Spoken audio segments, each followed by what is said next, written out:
మీరు యెహోషువ జీవితాన్ని అదే దేవుణ్ణి నమ్ముకున్న ఇశ్రాయేలీయుల జీవితాన్ని మీరు కంపేర్ చేసి చదవండి బైబిల్ని. యెహోషువ ఎంత గొప్పోడు మీకు అర్థమవుతుంది. ఒకే దేవుణ్ణి నమ్మిన ఏక సమాజంలో యెహోషువని ఒక పక్కన పెట్టు, సమాజం అంతని ఒక పక్కన నిలబెట్టు. దేవుణ్ణి ఎవరు ఎక్కువగా ఇష్టపడిన వారు ఎవరున్నారో నీకు అర్థమవుద్ది. ఈ ఇరువురు మధ్య యెహోషువ, ఈ సమాజం, ఈ ఇరువురు మధ్య యెహోషువ దేవునికి ఇచ్చిన ఇంపార్టెన్స్ ఏంటో నీకు అర్థమవుద్ది. ఆయన కొరకు తన ప్రాణాలకి తెగించి ఎలా పోరాడాడో నీకు అర్థమవుద్ది. యెహోషువ గారు ఉన్నంత కాలం సమాజం బాగోడానికి కారణం ఆయన చెప్పేవాడే కాదైనా చేసేవాడైనా, ఆయన చెప్పుకుంటూ తిరిగేవాడే కాదైనా చేసేవాడు, బ్రతికేవాడు, మాదిరి చూపేవాడైనా. ఆయనకి తెలుసు, ప్రతీది తెలుసు. దేవుని పక్షాన నిలబడకపోతే కుటుంబాలు ఎలా విచ్ఛిన్నమవుతాయో తెలుసు ఆయనకి. దేవుడు కుటుంబాల్లో లేకపోతే బ్రతుకులు ఎలా చిందరవందరైపోతాయో యెహోషువ గారికి స్పష్టంగా తెలుసు. అందుకే ఆయన నిర్ణయాలు మీరు చూడండి. ఆయన ఎక్కువ ఎవరితో గడిపేవాడు? మోషేతో సహవాసంలో ఉంటూ దేవుని సహవాసంలోనికి వెళ్ళేవాడు. మోషే గారు కొండ మీదకి వెళితే ఈయన కూడా కొండ ఎక్కేవాడు. మోషే గారు 40 దినాల ఉపవాసం ఉంటే నేను అంటాను యెహోషువ గారు కూడా 40 దినాల ఉపవాసం ఉన్నాడు కొండ మీద. సామాన్యుడు కాదు, ఆయనకి తెలుసు ఆ విలువ. దేవుడు మన జీవితాల్లో లేకపోతే జీవితాలు ఎలా అవుతాయి ఆయన స్పష్టంగా చూశాడైనా. ఏం చూశాడైనా? ఒకరోజు మోషే గారు కొండ మీదకి వెళితే కింద విగ్రహాలను తయారు చేశారు. ఎవరు? మిగిలిన సమాజం అంతా విగ్రహాన్ని తయారు చేసి, దూడని తయారు చేసి మా దేవుడు యెహోవాని పూజించారు. దేవుడు కోపగించాడు. ఒక పక్షాన చేరమన్నాడు, తన పక్షాన్ని నిలబడిన వారిని. ఆ యెహోవా పక్షాన ఉన్న వారిలో యెహోషువ ఉన్నాడు.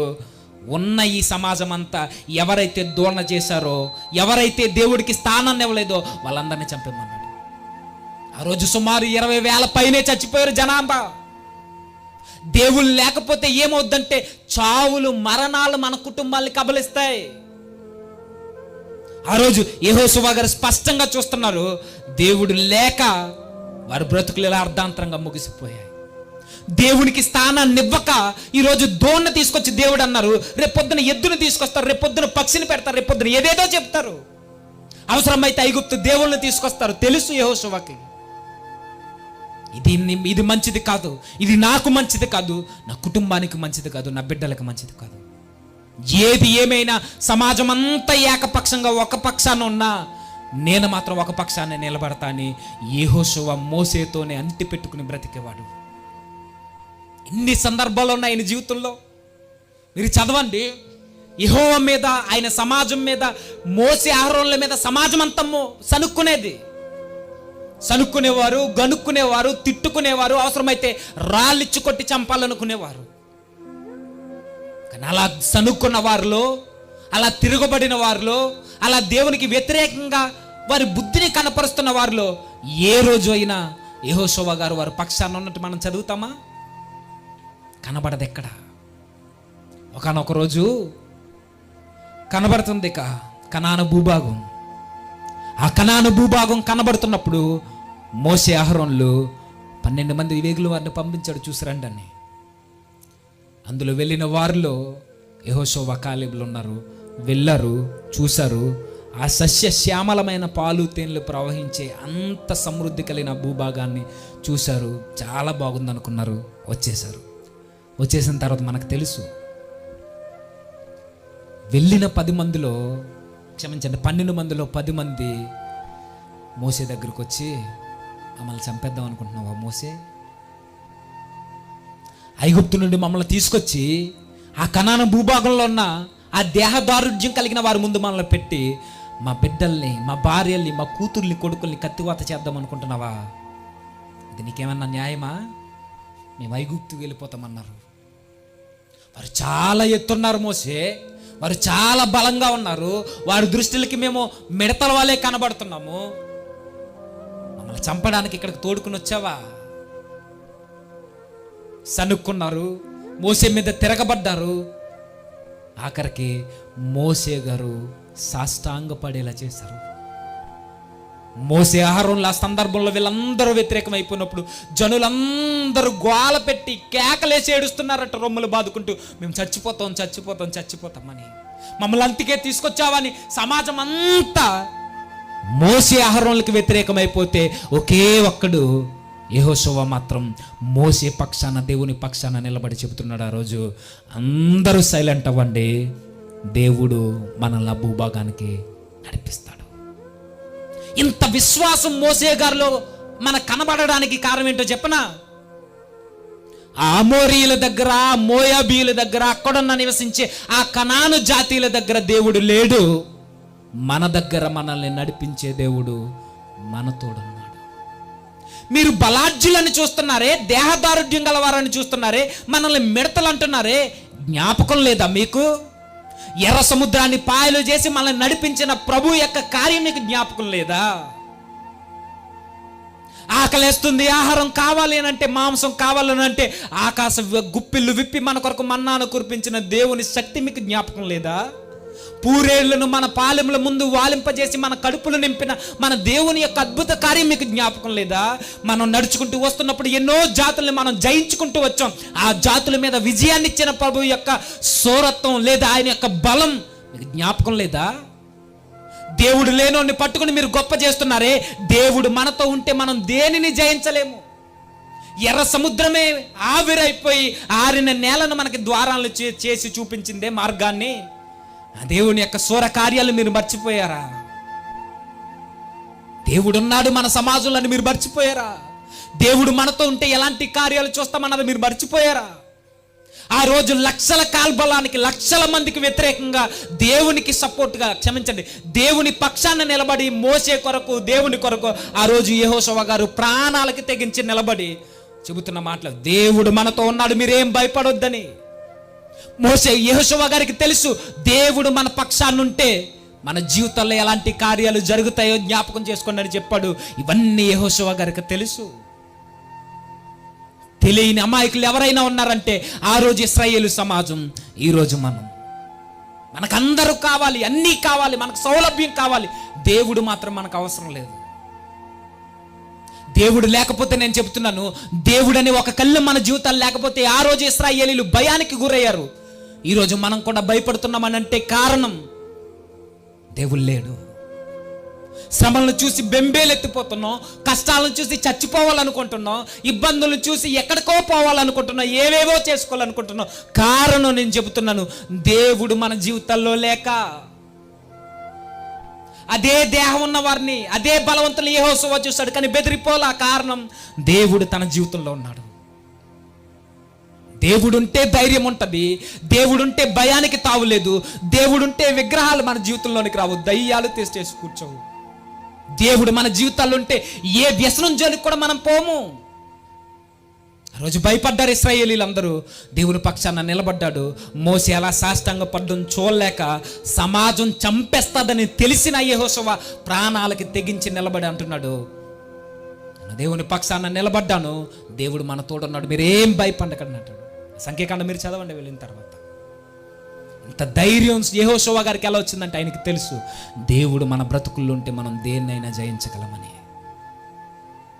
ఎన్నో కార్యాలను చూశాడైనా, ఎన్నో అద్భుతాలు చేశాడైనా. ఇశ్రాయేలు సమాజం పలు సార్లు, అనేక మార్లు దేవునికి వ్యతిరేకమైన దేవుని పక్షాన్ని నిలబడ్డాడు, దేవుని యొక్క గొప్పతనం తెలిసిన వ్యక్తి కాబట్టి. చివరగా ముగించే ముందుగా ఆయన దేవుని పక్షాన్ని నిలబడితే యొర్దాను నదిని పాయలు చేశాడు. ఆయన దేవుని పక్షాన నిలబడి సూర్యచంద్రులను ఆపేశాడు. ఆయన దేవుని పక్షాన నిలబడి కనానీయులను జయించాడు. ఆయన దేవుని పక్షాన నిలబడి సమర్థవంతమైన నాయకుడ ఇశ్రాయేలీని పాలస్తీనా భూభాగానికి చేర్చాడు. దేవుని పక్షాన నిలబడి ఎన్నో అద్భుతాలను చేశాడు దేవుణ్ణి కలిగిన యెహోషువ. ఆయన చివరి జీవితంలో ఇక చనిపోయే ముందు, ఇప్పుడు మనం చదువుకున్న ఈ అధ్యాయాలకి ముందు అధ్యాయం యెహోషువ గ్రంథం. యెహోషువ గ్రంథం 24వ అధ్యాయం ముగిస్తాను. ఇక యెహోషువ గ్రంథం 24వ అధ్యాయం మొదటి వచనం. యెహోషువ ఇశ్రాయేలీల గోత్రములలోని వారందరినీ షెకెములో పోగు చేసి వారి పెద్దలను, వారి ప్రధానులను, వారి న్యాయాధిపతులను, వారి నాయకులను పిలిపింపగా వారు వచ్చి దేవుని సన్నిధిని నిలిచిరి. పాలస్తీనా భూభాగంలో అడుగు పెట్టేశారు. చీట్లేసి ఎవరి భూభాగాలను వారికి పనిచేశాడు. భారంతో, బాధ్యత కలిగి, భయపడకుండా ధైర్యం తెచ్చుకుని దేవుని పక్షాన నిలబడి దేవుడు తోడును కోరుకొని వచ్చిన యెహోషువ ఈ జనులందరినీ పిలిచాడు. సుమారుగా 20 లక్షల మందిని, 20 లక్షల మందిని అందరినీ పిలిచాడు. పెద్దల్ని పిలిచాడు, న్యాయాధిపతులను పిలిచాడు, అందరినీ పిలిచాడు. అందరిని ఇలా సమాజంలో నిలబెట్టాడు. ఆయన నిలబడి మాట్లాడుతున్నాడు. ఆయన చెప్పడం స్టార్ట్ చేశాడు. చెబుతూ ఆయన ప్రారంభించాడు అబ్రహాము దగ్గర నుండి. ఇదిగో ఇశ్రాయేలీయులారా, నేను ఒక మాట చెప్తున్నాను మీకు. అబ్రహామును ఒకసారి జ్ఞాపకం చేసుకోండి. అబ్రహామును పిలిచిన దేవుడు, తన ప్రేమించిన దేవుడు తనకి ఇస్సాకుని సంతానంగా ఇచ్చాడు. ఇస్సాకు ద్వారా యాకోబునిచ్చాడు. యాకోబు ద్వారా మనల్ని కలుగజేసుకున్నాడు. మనల్ని కలుగజేసిన తర్వాత మన సరిహద్దులు విశాలమయ్యే సమయానికి ఐగుప్తు దేశంలోనికి మనం బానిసలుగా వెళ్ళిపోయాం. వారి చరిత్రనే వారికి జ్ఞాపకం చేస్తున్నాడు. మనం ఐగుప్తులోనికి బానిసలుగా వెళ్ళిపోయాం. ఆ టైంలో దేవుడు మనల్ని జ్ఞాపకం చేసుకున్నాడు. ఆయన మెయిన్ మోటోలో ఉన్న పాయింట్ ఏంటో మీరు అబ్జర్వ్ చేయండి.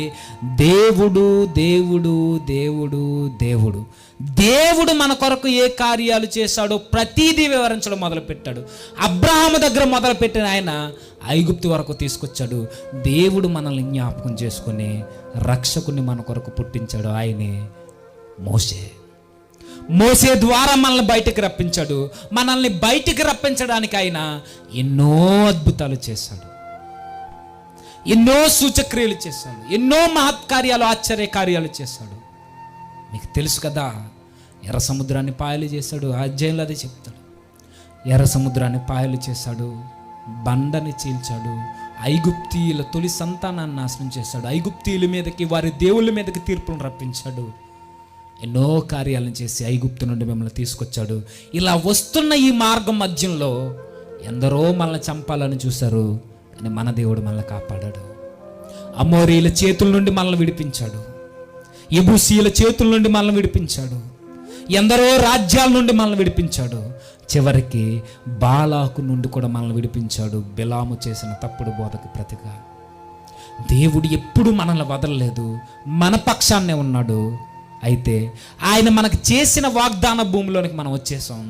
మీకు ఈ చరిత్ర అంతా జ్ఞాపకం ఉంది కదా. అందరూ ఆలోచించండి. ఇప్పుడు నేను మీకు ముందు ఒక సవాల్ని పెడుతున్నా. మీరు స్వచ్ఛందంగా ఎన్నుకోవచ్చు ఏదైనా.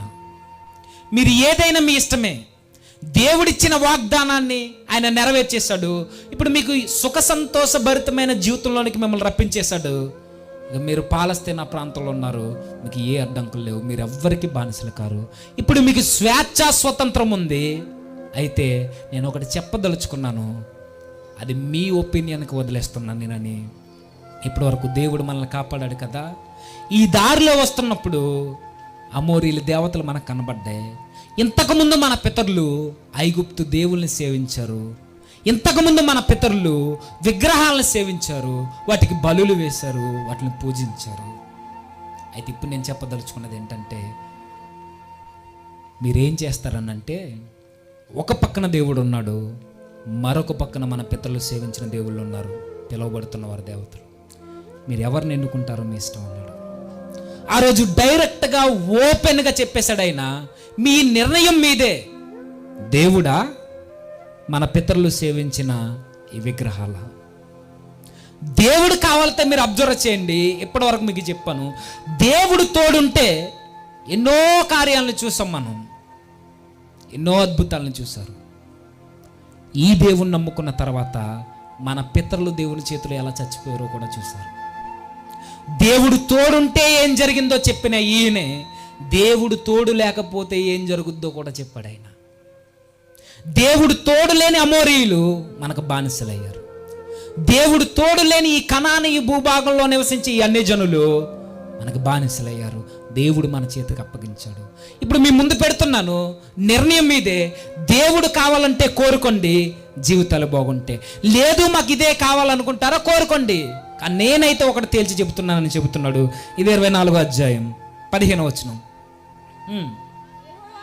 యెహోవాను సేవించుట మీ దృష్టికి కీడని తోచిన ఎడల మీరు ఎవరిని సేవించెదరో, నది అద్దరిని పితరులు సేవించిన దేవతలను సేవించెదరో, అమోరీల దేశములో మీరు నివసించుచున్నారే వారి దేవతలను సేవించెదరో, నేడు మీరే కోరుకోండి. వారి ముందు పెట్టేశాడు ఓపెన్గా, యెహోవాని సేవించండి అని చెప్పాడు. ఒకవేళ ఆ దేవుణ్ణి నమ్ముకోవడం మీకు ఇబ్బంది అయితే, ఆ దేవుణ్ణి నమ్ముకుంటే పాపం మానేయాలి, ఆ దేవుణ్ణి నమ్ముకుంటే వ్యభిచారాలు మానేయాలి, ఆ దేవుణ్ణి నమ్ముకుంటే ప్రతిదీ చూడడానికి అవకాశం లేదు, ఆ దేవుణ్ణి నమ్ముకుంటే నీ తిరుగుళ్ళు మానేయాలి, ఆ దేవుణ్ణి నమ్ముకుంటే పరిశుద్ధతను అలంకారంగా ధరించుకోవాలి. ఏం చేస్తారు? ఈ దేవుణ్ణి నమ్ముకుని స్థిరపడతారా? లేదు ఈ దేవీ దేవతలు నమ్ముకుని ఈ దేవుడు వద్దని. ఈ దేవీ దేవతలు అనగానే మీరు విగ్రహాల కోసం మాట్లాడుతున్నాను అనుకోకండి. దేవుడు కానిది ఎప్పుడు దయ్యమే. ఈ దయ్యాల జోలికి పోతే జీవితాలు ఎలా ఉంటాయని అంటే, మీరు ఆనందించవచ్చు, సంతోషించవచ్చు, తాగొచ్చు, తిరగొచ్చు, చిందులు వేయొచ్చు, ఏదైనా చేయొచ్చు, మీ ఇష్టం వచ్చినట్టు ప్రవర్తించవచ్చు. కానీ దేవుడు తోడుంటే మాత్రం, దేవుడు కావాలంటే మాత్రం ఇవన్నీ వద్దనుకోవాలి. ఏం చేస్తారని అడిగాడు. అమోరీల దేవతలు కావాలా, దయ్యాలు కావాలా, లేదా దేవుడు కావాలా? రెండింటి మధ్యన పెట్టాడు. ఎవరిని సేవిస్తారని వారికి వదిలేశాడు. మీరెవరిని సేవింప కోరినను నేనును నా ఇంటి వారును యెహోవానే సేవించదు. జనులందరికీ, ఆ 20 లక్షల మంది జనులందరికీ, క్షమించండి ఎంతమందో నేను చెప్పలేను లెక్క, సుమారుగా ఈ లక్షల మందికి 2 ఆప్షన్లు ఇచ్చాడు. తన కుటుంబానికి మాత్రం ఏ ఆప్షన్ లేదు. జనులందరికీ 2 ఆప్షన్లు ఉన్నాయి. ఇదా దేవుడా దయ్యమా? పరిశుద్ధమైన జీవితమా, అపవిత్రతతో ఏదైనా చేసే వెసులుబాట? ఏదైనా మీ ఇష్టమే, నేను చెప్పాల్సింది చెప్పాను. కానీ నా కుటుంబానికి 2 ఆప్షన్లు లేవు. ఎందుకు అని అంటే, దేవుడు లేకపోతే నా కుటుంబం ఏమవుద్దో నాకు తెలుసు. దేవుడు లేకపోతే నా బిడ్డల పరిస్థితి ఏమవుద్దో నాకు తెలుసు. దేవుడు లేని ఐగుప్తీయుల జీవితాలు ఏమయ్యాయో నాకు తెలుసు. దేవుడు లేని అమోరీల జీవితాలు ఏమయ్యాయో నాకు తెలుసు. దేవుడు లేని కనానీయుల బ్రతుకులు ఏమయ్యాయో నాకు తెలుసు. అలాంటి దౌర్భాగ్యమైన స్థితి నాకొద్దు. నాకు 2 ఆప్షన్లు లేవు. నాకున్నది ఒకటే, అది ఏకైక మార్గం, దేవుని సేవిస్తాం. ఈ బుద్ధి, ఈ జ్ఞానం వీరి గర్భాన పుట్టిన వారికి లేదు. అదే న్యాయాధిపతుల గ్రంథం 2వ అధ్యాయం. వారికి లేదు, దేవుడు తెలియలేదు. దేవుడు తెలియకపోతే ఐగుప్తీయుల దుస్థితి ఎలా ఉందో, ఇశ్రాయేలీయులైన దేవుని పిల్లలైన బ్రతుకులు కూడా అలానే తయారయ్యాయి. కనానీయులు, అమోరీయులు, పెరిజ్జీలు, హిత్తీయులు, అక్కడ చెబుతున్న ఆ గిర్గషీలు, హివ్వీలు, హెబూసీలు, వీళ్ళందరూ బ్రతుకులు ఏమయ్యాయో ఇశ్రాయేలీయుల బ్రతుకులు అదే అయ్యాయి. దేవుడు శత్రువయ్యాడు ఐగుప్తీయులకి, కనబడలేదు ఆ రోజు ప్రపంచానికి ఐగుప్తి. దేవుడు శత్రువయ్యాడు అమోరీయులకి, పెరిజ్జీలకి, కనానీయులకి, ఆ జాతులకి, వారి దుర్మార్గ చర్యలను బట్టి. మీరు అనుకోవచ్చు, దేవుడు అన్యజనులు ఎందుకు చంపమన్నాడండి? ఊరకే చంపమంటాడా దేవుడు? ఇది పెద్ద ప్రశ్నలాగా. విగ్రహాలను పూజించే వాళ్ళని చంపేమన్నాడు మీ దేవుడు? బైబిల్ దేవుడు దేవుడేనా? అన్యజనులను చంపేమన్నాడు దేవుడు దేవుడేనా అని చెబుతున్నావు. ఒకసారి వారి చరిత్ర తెలుసుకో. దేవుడు ఊరకే ఒక కార్యం జరిగిస్తున్నాడంటే, ఒక నిర్ణయానికి వచ్చాడంటే ఊరకే రాడైనా. ఒకసారి చదువు. అమోరీలు ఎలాంటోళ్ళో, ఐగుప్తీలు ఎలాంటోళ్ళో, కనానీలు ఎలాంటోళ్ళో, పెరిజ్జీలు ఎలాంటోళ్ళో, అక్కడ ఉన్న హిత్తీలు ఎలాంటోళ్ళో చదువు ఒకసారి చరిత్ర. గర్భాన పుట్టిన పిల్లల్ని తీసుకెళ్లి విగ్రహాలకు బలిచ్చేవారు. బతకనిస్తావా? నీ గర్భాన పుట్టిన నీ కొడుకుని తీసుకెళ్లి విగ్రహాలకు బలిస్తే నువ్వు ఊరుకుంటావా చూస్తూ? గర్భఫలం దేవుడిచ్చే బహుమానం అయితే ఆ బహుమానాలను దయ్యాలకు బలిగా ఇస్తే, అగ్నిగుండాలను దాటిస్తే చూస్తూ ఊరుకుంటావా? విచ్చలవిడితనంగా వావి వరుసలు లేకుండా వ్యభిచారాల్లో కొట్టుమిట్టాడుతూ ప్రతి దానికి, కనబడిన ప్రతి దానికి మొక్కితే ఊరుకుంటారా? చదువు ఒకసారి చదవు, జ్ఞానం తెలియదు, బైబిల్ ఏముందో తెలియదు, అమోరీలు తెలియదు, కనానీలు తెలియదు, వారి చరిత్ర తెలియదు, వాళ్ళ సంస్కృతి తెలియదు. దేవుడు చంపేమన్నాడు. దేవుడు ఊరకే ఎవరి మీద ఆయన రియాక్ట్ అవ్వడైనా.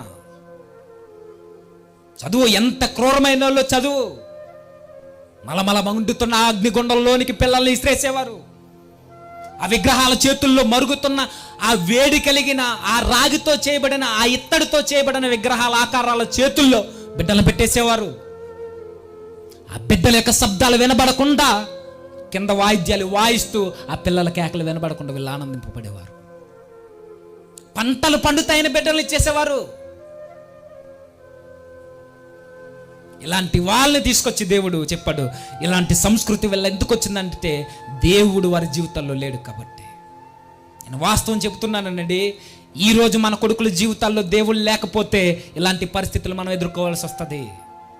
ఇప్పుడు కనబడకపోవచ్చు.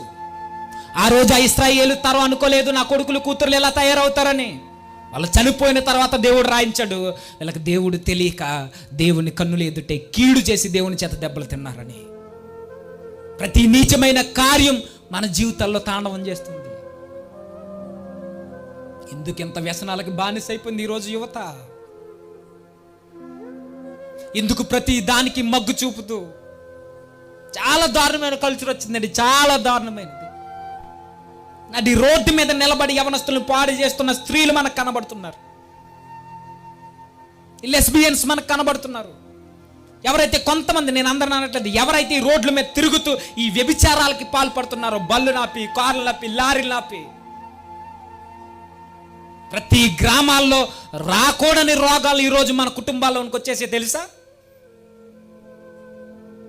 ఈ విచ్చలవిడి ఈ వ్యభిచారాలకు అలవాటు పడుతున్న ఈరోజు ఈ ప్రపంచంలో ఎలా ఉండడానికి కారణం దేవుడంటే తెలుసు తప్ప ఆయనకి ఇవ్వాల్సిన ప్రయారిటీ, ప్రాధాన్యత మనం ఇవ్వకపోతే ఇవే జరుగుతాయి. కల్చర్ అంతా రాబోయే తరాల్లో ఇంకా ఇంకా ఇంకా పెట్టలేకపోతుంది. జస్ట్ ఇలా పరిచయం అయితే చాలండి, ఇలా పరిచయం అయితే చాలు. ఇన్స్టాగ్రాముల్లో కానీ, ఫేస్బుక్లో కానీ, వాట్సాప్, ఇలా పరిచయం అయితే చాలు. సిగ్గు లేకుండా మాట్లాడుకుంటుంది ఈరోజు యువత, సిగ్గు లేకుండా. వారు చేసే చీకటి కార్యాల కొరకు మాట్లాడుకుని ఈరోజు ఫేస్బుక్లో, వాట్సాప్లో, ఈరోజు ఇన్స్టాగ్రామ్లో షేర్ చేయడం ఈరోజు ఫ్యాషన్ అయిపోయింది. ఎంత దారుణమైన కల్చర్ వచ్చింది ఈరోజు.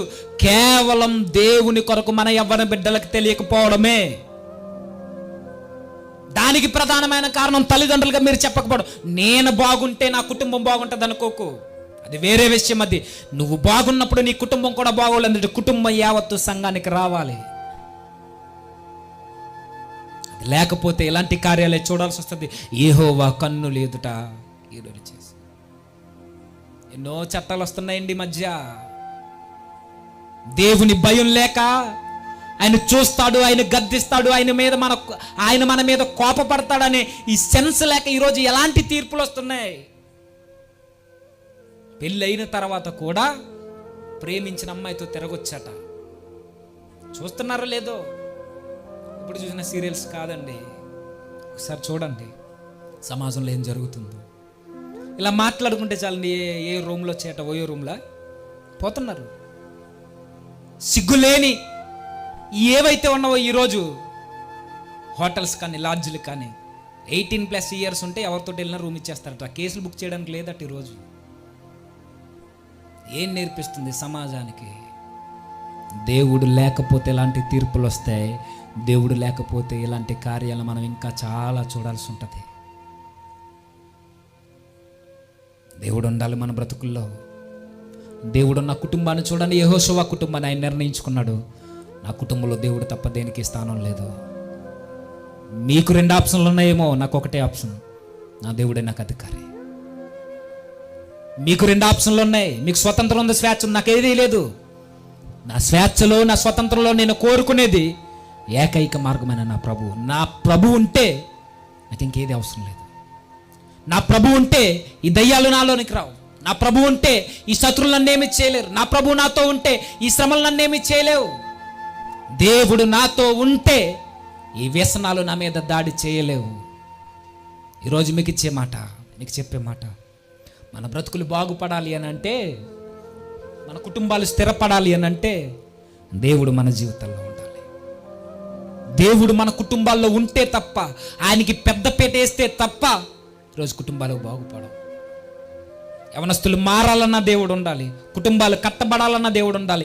నీకున్న వ్యసనం నీ నుంచి దూరం అవ్వాలంటే దేవుడు నీలోకి రావాలి. దేవుడు కలగజేసుకుంటే తప్ప జీవితానికి మార్పు లేదు, నెమ్మది లేదు, శాంతి లేదు, సమాధానం లేదు. దేవుడు కలగజేసుకోవాలి. మరి ఆయన కలగజేసుకుంటాడనంటే కలగజేసుకుంటాడు. ఆయన కావాలని నువ్వు కోరుకుంటే వస్తాడంటే వస్తాడైనా. ఇంత దిగజారిపోయి యెహోవా కన్నులు ఎదుటే కీడు చేసిన ఆ తరాన్ని దేవుడు వదిలేశాడు అనుకుంటున్నారా? కోపగించుకున్న ఆయనే మరలా ప్రేమించడం స్టార్ట్ చేశాడు. వీళ్ళకి నేను కాకపోతే ఇంకెవ్వరు లేరు అనుకుని నిర్ణయం తీసుకున్న ప్రభు వారి రక్షణార్థమై వారిని రక్షించడానికి న్యాయాధిపతులను పుట్టించాడట. న్యాయాధిపతుల గ్రంథం 2వ అధ్యాయం ముగిస్తాను. ఇక న్యాయాధిపతుల గ్రంథం 2వ అధ్యాయం 16వ వచనం. ఆ కాలమున యెహోవా వారి కొరకు న్యాయాధిపతులను పుట్టించి, దేవుడే మరల వారి జీవితాల్లో కలుగ చేసుకున్నాడు. వారిని రక్షించడానికి న్యాయాధిపతులను పుట్టించాడు అన్యజనుల నుండి. విషయం ఏంటంటే ఈరోజు న్యాయాధిపతులు పుట్టరు. ఎందుకంటే మనల్ని జనుల నుండి కాదు ఈరోజు మనల్ని విడిపించాల్సింది ప్రభు. ఈరోజు మనల్ని విడిపించాల్సింది శత్రువుల నుండి కాదు, భూభాగాల నుండి కాదు, భౌతికంగా కాదు. ఈరోజు మనల్ని విడిపించాల్సింది ప్రభు. ఈరోజు మనల్ని విడిపించాల్సింది దేవుడు ఈ సాతాను గారి దగ్గర నుండి, ఈ పాపపు సంఖ్యల దగ్గర నుండి, మన బలహీనతల నుండి, మన చూపులు, మాటలు, నడకలు, పడకల దగ్గర నుండి. మరి ఇది విడిపించాలి అని అంటే, దీని నుంచి బయటికి రావాలంటే న్యాయాధిపతులు వస్తే అవదిక, రాజులు వస్తే కాదిక, ప్రవక్తలు వచ్చినా, దీర్ఘదర్శులు వచ్చినా ఎవ్వరూ మన పాపం నుండి విమోచించలేరు. న్యాయాధిపతులు వస్తే జనుల నుండి విడిపిస్తారేమో, రాజులు వస్తే ప్రదేశాల నుండి లేదా దేశాల నుండి విడిపిస్తారేమో, శత్రు రాజ్యాల నుండి. ఇప్పుడు విడిపించాల్సింది దేశాల నుండి కాదు, కానీ మనల్ని పట్టి పీడిస్తున్న మన వ్యసనాల నుండి, ఈ పాపపు సంఖ్యల నుండి, ఈ చీకటి బ్రతుకుల నుండి. మరి ఇది విడిపించాలనంటే ఎవరు వచ్చినా అవ్వదు, దేవుడే రావాలి. వచ్చాడైనా 2000 సంవత్సరాల క్రితం భూమి మీద అడుగు పెట్టాడైనా.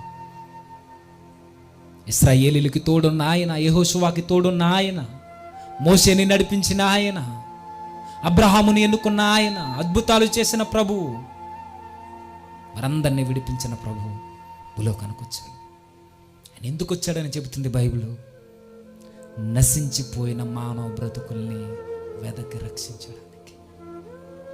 నశించిపోయాం మనం, వాక్యం అందక నశించిపోయాం. తల్లిదండ్రులు చెప్పిన మనసును పెట్టక నశించిపోయాం. దైవజనులు ప్రతి వారం మనల్ని గద్దిస్తున్నా సరే మనసును పెట్టక నశించిపోయాం మనం. వాక్యం వినబడుతున్నా, యూట్యూబ్లో మనకు వాక్యం వినబడుతున్నా, మంచి మాటలు వినబడుతున్నా, పెడజీవును పెట్టి నశించిపోయాం. చెడు సహవాసాల పేరిట లేని అలవాట్లను మన జీవితంలోనికి రప్పించుకుని నాశనం అయిపోయాం. తల్లిదండ్రుల కళ్ళు గప్పి మనం ఈరోజు నశించిపోయాం. భార్య భర్తల కళ్ళులు గప్పి ఈరోజు నశించిపోయాం మనం. అన్ని విధాల మన బ్రతుకులు నాశన మార్గంలో మునిగిపోయి ఉన్నాం మనం. ఈ నశించిపోయిన మనల్ని వెదకి రక్షించడానికి ప్రభు ఈ లోకానికి వచ్చాడు. ఈరోజు శత్రు రాజ్యాల నుండి కాదు, కానీ మనకి శత్రువుగా తయారైన ఈరోజు మన వ్యసనాల నుండి రక్షించడానికి వచ్చాడు. మన బ్రతుకుల్లో దేవుడు లేకపోవడానికి కారణాలు ఏవైతే ఉన్నావో వాటన్నిటి నుండి విడిపించడానికి వచ్చాడైనా. వచ్చిన ఆయన ఏం చేశాడో మనకు తెలుసు. మనం పొందాల్సిన మన వ్యసనాలను బట్టి, మన బలహీనతలను బట్టి, మన మోసాలను బట్టి, మనం కళ్ళు కప్పిన దానిని బట్టి మన ప్రభువు మన శిక్షను తన మీద వేసుకొని మనకి నిత్య జీవాన్ని ఇచ్చాడు. ఆయన బ్రతికించడానికి వచ్చాడు. వచ్చిన ఆయన చచ్చిపోవలసిన మన చావును ఆయన తీసుకొని మనకి జీవాన్ని ఇచ్చాడు. దేవుడు పాపాన్ని క్షమించడు, ఏ రోజు క్షమించలేదు. ఆదామును బయటికి నెట్టేశాడు, కయ్యను బయటికి నెట్టేశాడు, ఎవరిని వదలలేదు. బిలామును చంపేశాడు, యోధాని వదలలేదు, ఎవరిని వదలలేదు. ప్రభు ఇశ్రాయేలుని వదలలేదు, దావీదును వదలలేదు. పాపం అంటే సహించని ఆయన పాపం చేస్తే శిక్ష అనుభవించాలన్నది ఎంత వాస్తవమో ఆ శిక్ష మనం అనుభవించాల్సినది మన ప్రభు భరించాడన్నది అంతే వాస్తవం. వేసుకున్నాడు, మన కొరడా దెబ్బలు ఆయన మీద వేసుకున్నాడు, మన మేకులు ఆయన చేతుల్లో వేయించుకున్నాడు. ఆయన మనల్ని రక్షించడానికి, మన బ్రతుకుల్ని మార్చడానికి, మన కాళ్ళలో వేయబడిన శీలలు నా కాళ్ళకు వేయండి అనే మన శిక్ష ఆయన తీసుకున్నాడు. మన దేవుడు మన బాధల్ని పంచుకునే దేవుడైనా, మన దేవుడు మన శిక్షను తన మీద వేసుకునేవాడైనా, మన దేవుడు మన పాపపు బ్రతుకుని ఆయన మీద వేసుకుని మన కొరకు మరణించేవాడైనా, ఆ దేవుణ్ణి కోరుకోక ఈరోజు ఏవేవో అని పరుగులు పెడుతున్నామనంటే జీవితాలు ఎలా బాగుపడతాయి, కుటుంబాలు ఎలా కట్టబడతాయి? ఇప్పటికీ ఉన్నది మార్గం. ఆయన ఇప్పటికీ అంటున్నాడు, ఆయన వచ్చిన నేను మీ కొరకు మరణించడమే కాదు, మీ పాపాలని నేను తీసుకోవడమే కాదు, మారని మీ బ్రతుకుల్ని మార్చడానికి అవసరమైతే మీరు చోటిస్తానంటే మీ జీవితంలోనికి వస్తానన్నాడు. ఆయన మీ బ్రతుకుల్లోనికి వస్తానన్నాడు, నా బ్రతుకుల్లోనికి వస్తానన్నాడు, నా కుటుంబంలోనికి వస్తానన్నాడు నా ప్రభు. పరలోకం నుండి భూమి మీదకి రావడమే కాదు, నీ కుటుంబంలోనికి వస్తా, నీ కొడుకుల జీవితాల్లోనికి వస్తా, నీ కూతుర్ల జీవితాల్లోనికి వస్తా, నీ భర్త జీవితంలోనికి వస్తా, నీ కుటుంబాన్ని మారుస్తా. నేను అడిగింది ఒకటే, నేను మార్చాలని అంటే యెహోషువ కోరుకున్నట్టు నువ్వు కోరుకో, నీ కుటుంబం మారుద్ది. యెహోషువ నిర్ణయం తీసుకున్నట్టు నువ్వు నిర్ణయం తీసుకో. నాకు ఎవ్వరు వద్దు ప్రభువా, నువ్వు ఉంటే చాలు. కష్టమైన భరిస్తాను, బాధలైనా సహిస్తాను, నువ్వు ఉంటే చాలు. నాకు పాటలు పాడడం కాదండి, నువ్వు ఉంటే నాకు చాలు యేసయ్యా అని బ్రతుకులో చూపించేవారు కావాలి ఆయనకి. ఈ చెడిపోయిన సమాజం మధ్య మనం వెలిగే జ్యోతులుగా మన కుటుంబం ఉండాలని అంటే ఈ కుటుంబంలో ఎప్పటికీ ఆరిపోని జ్యోతి వెలుగై ఉన్న ప్రభు ఉండాలి. ఆ ప్రభు ఉంటేనే కుటుంబాలు వెలుగుతాయి, ఆ ప్రభు ఉంటేనే యవన బ్రతుకులు స్థిరపడతాయి. ఆహ్వానించేవారు లేరు, దయ్యానికి స్థానాలు ఇచ్చేవారు ఎక్కువ, స్నేహితులకి స్థానాలు ఇచ్చేవారు ఎక్కువ, మనల్ని పాడు చేసే వ్యసనాలకి చోటు ఇచ్చేవారు ఎక్కువ. మించిపోయింది ఏమీ లేదు. ఈరోజు దేవుడు నిన్ను అడుగుతున్నాడేమో, రేపు ఎల్లుండి కూడా అడుగుతున్నాడేమో. ఒకవేళ నీకు మనసు ఉంటే నీ కొరకు నా కొరకు వ్యసనాలని భరించిన, మన వ్యసనాలను ఆయన మీద వేసుకుని భరించిన, మన పాపాన్ని మన కొరకు భరించి రక్తాన్ని చింతించిన మన ప్రభువుని ఆహ్వానించు. దేవుడు ఉంటే నీ జీవితాలు మారుతాయి. దేవుడు అంటే మీరు అనుకోవచ్చు, దేవుడు ఉంటే ఆస్తులు వస్తాయండి, అంతస్తులు వస్తాయా, మేము భవనాలు కట్టుకోవచ్చా, కార్లు కొనుక్కోవచ్చా అని. అదంతా నేను చెప్పను, వస్తాయో లేదో తర్వాత సంగతి. కానీ దేవుడు మన జీవితాల్లోనికి వస్తే మాత్రం జీవితం మారుద్ది. శాంతి, నెమ్మది, సమాధానంతో జీవితాలు ముందుకెళ్తాయి. దేవుడు మనతో ఉంటే ఏవేవో అద్భుతాలు జరిగిపోతాయి. నేను చెప్పను, జరుగుతాయి కానీ నేను చెప్పలేను. కానీ దేవుడు మనతో ఉంటే ఖచ్చితంగా మన కుటుంబాలు మాత్రం వర్ధిల్లుతాయి. ఈ లోకానికి మన కుటుంబాలు మాత్రం దిక్సూచిగా దేవుడు నిలబెడతాడు. ఇది వాస్తవం, నమ్ముతారో లేదో. కాకపోతే మనం చేయాల్సింది, అందరూ ఏకపక్షంగా దేవుడు వద్దన్నట్టు తిరుగుతున్న అదే గుంపులో ఉన్న యవనస్తుడైన నువ్వు యెహోషువలా దేవుడు నాకుంటే చాలు, మీరెవరున్నా లేకున్నా పర్వాలేదని నిర్ణయం తీసుకో. వాళ్ళందరికీ ఒకరోజు దేవుడు నిన్నే వెలుగుగా నిలబెడతాడు. నిన్ను చూసి వారు దేవుని దగ్గరికి వచ్చేలా నిన్నే మాదిరిగా నిలబెట్టి వాడుకుంటాడు.